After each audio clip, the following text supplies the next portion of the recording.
tiny home project for my client Olivia Carter. And this is the exterior of my model. So this presentation will be laid out into the client profile, and then I'll be discussing my initial bubble diagram and explain to you my floor plan. And I wanted to explain to you the reason for my decisions for the elevations and my 3D renderings and my concept board, and I'll be explaining to you the materials I used.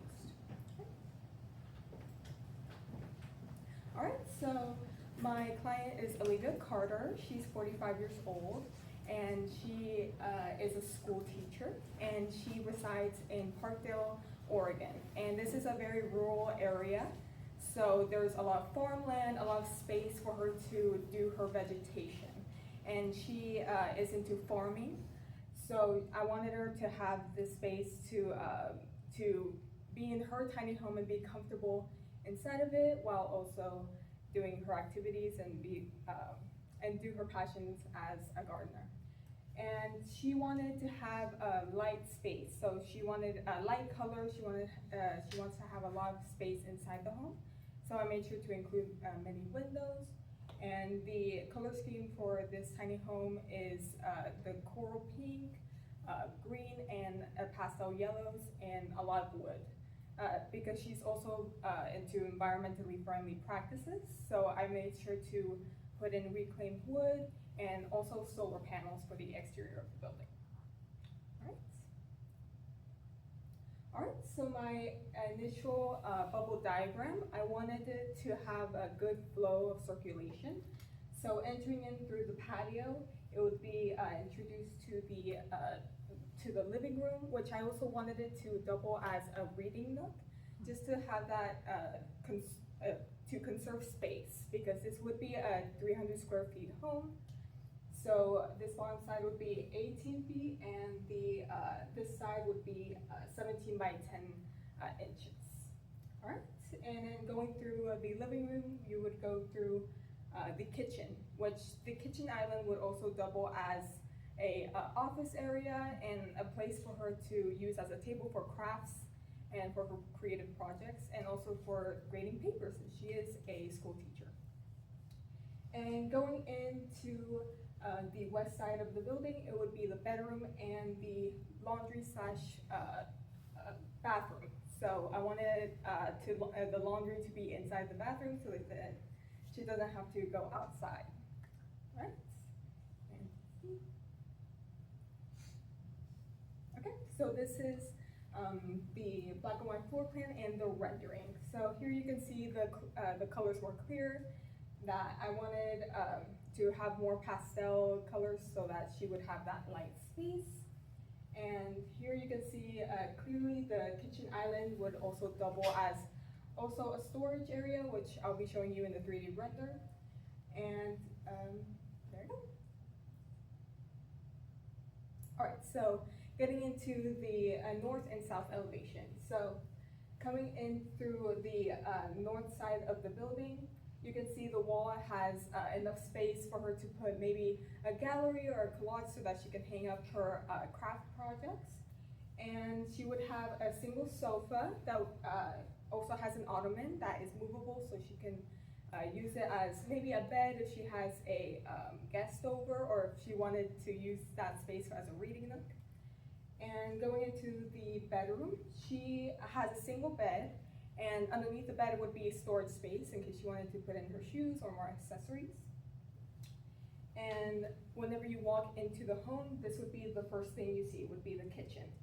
So it has the flower pendants, so that's one of the statement pieces I have in the tiny home, and a retro refrigerator, and reclaimed wood. So the entirety of the kitchen, the living room does have reclaimed wood for the walls in order to not kill as many trees. And then in the south side elevation, you can also see the shower, which has sage green ceramic tiles for the inside. And then I'll explain the vanity in just a little bit. All right, so this is the east side elevation. Here you can see the kitchen island with rattan bar chair, and there she would be doing her office duties for maybe grading papers and being creative. And here there is also a hutch door, so that would serve as an exit door in order for her to exit to her patio and go into the garden in the outside. All right.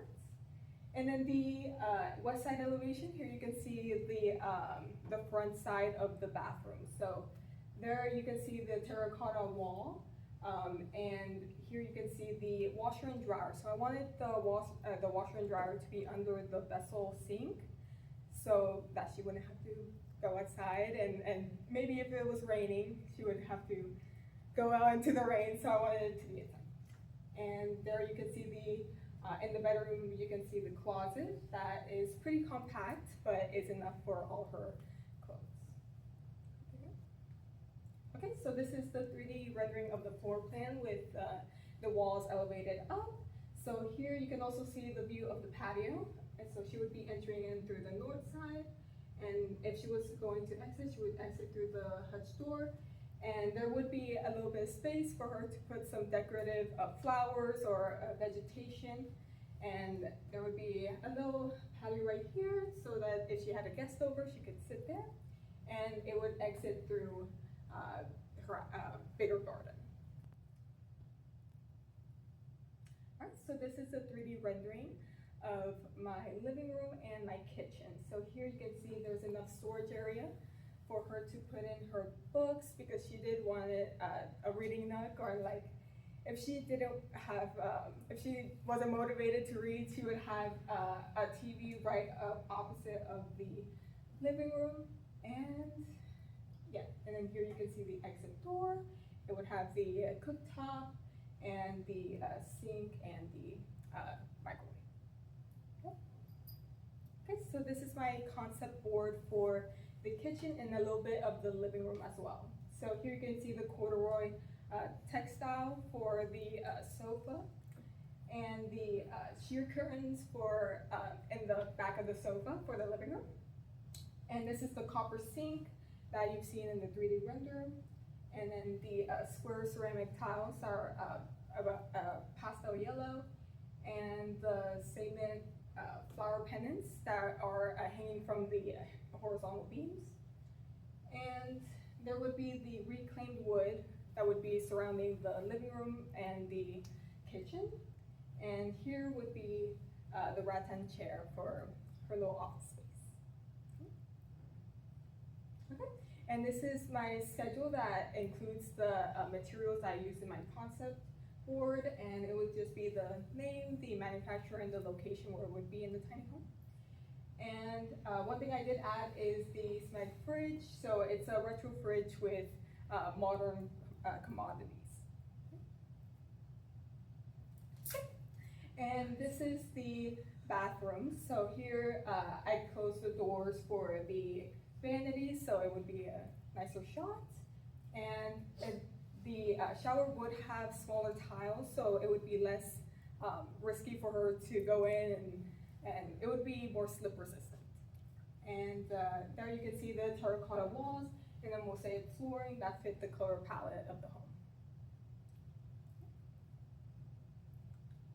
And then this would be my concept board. So here would be the ceramic tiles in the shower, the back wall, the terracotta tiles, and this would be the vanity material, and the flooring for the bathroom for the mosaic top, and the vessel sink, and the flower mirror, and the sconces that would light up the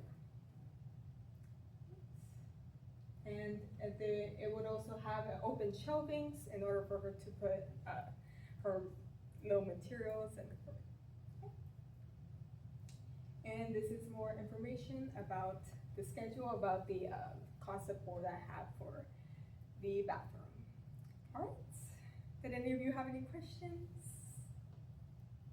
I had a question. Can you go back to the 3D where the walls are? that, wall right there on the east side, what was that? The east side for this one? On the outside? On the outside for this one? Yes. Oh, this is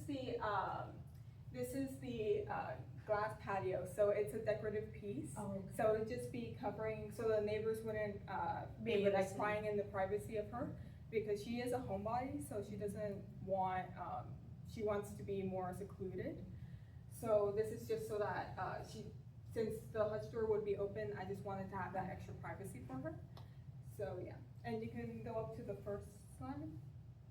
So you could have a clearer shot of how it would look like in the exterior. Let's see, so this is how it would look like from the exterior. Oh, okay. Okay.